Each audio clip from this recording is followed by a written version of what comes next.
On voit sur ce graphique, suivant, l'évolution du bilan, des banques centrales, en rouge la Fed, qui est la banque centrale américaine, en bleu, de la Banque centrale européenne.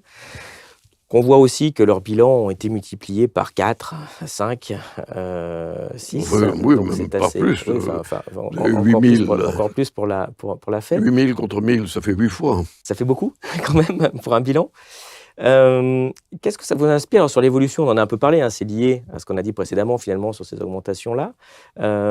Et surtout sur le parallélisme, pourquoi le bilan de la BCE, il colle autant au bilan de la Fed? Comment dire? La Banque centrale européenne, elle est vraiment en pratique indépendante de ce que fait la Fed? Elle est obligée de suivre ce que fait la Fed? Parce que c'est la Fed qui est la banque centrale mondiale. On croit que c'est la banque centrale des États-Unis, je suis sûr que vous en êtes persuadé. Mais en réalité, c'est la banque centrale mondiale. Pourquoi? Parce que la monnaie internationale, c'est le dollar, c'est pas l'euro. C'est même pas le cinquième de l'euro, c'est le dollar. Et de ce fait, la monnaie américaine joue un rôle directeur. Si vous vouliez vous décaler de la Fed, supposons un instant que la Banque centrale européenne ait pensé que la politique dont vous venez de me montrer le premier graphique, et celui-ci était déraisonnable, et que la Banque centrale européenne avait voulu faire ce que moi je faisais en 1987, c'est-à-dire contrôler le crédit, éviter toutes ces courbes ascensionnelles que vous me montrez. Si une banque centrale importante faisait ça, sa monnaie croîtrait par rapport au dollar. Ça serait immédiat parce que les taux d'intérêt seraient plus élevés. Il y aurait des afflux de capitaux et le taux de la monnaie monterait.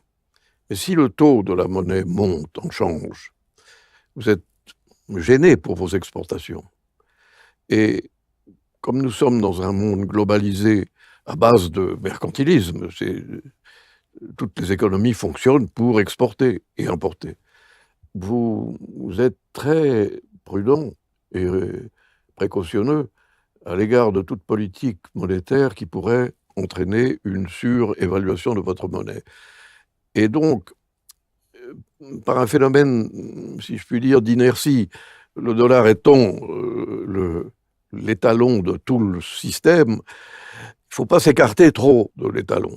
Et donc, il faut avoir une politique monétaire qui épouse les contours de la politique monétaire américaine. D'où le parallélisme de ces deux courbes qui est remarquablement traduit par votre tableau. Et puis je peux ajouter que le marché financier américain, le marché financier de New York est le plus important du monde et le plus liquide. Et quand vous avez une crise de liquidité, si vous n'avez pas accès au marché de New York, vous êtes perdu.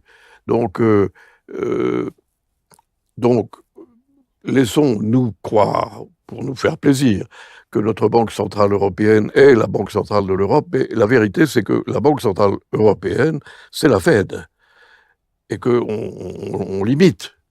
Je ne pense pas que la BCE aurait initié des politiques dites non conventionnelles, comme elle l'a fait, si elle n'avait pas eu l'exemple américain.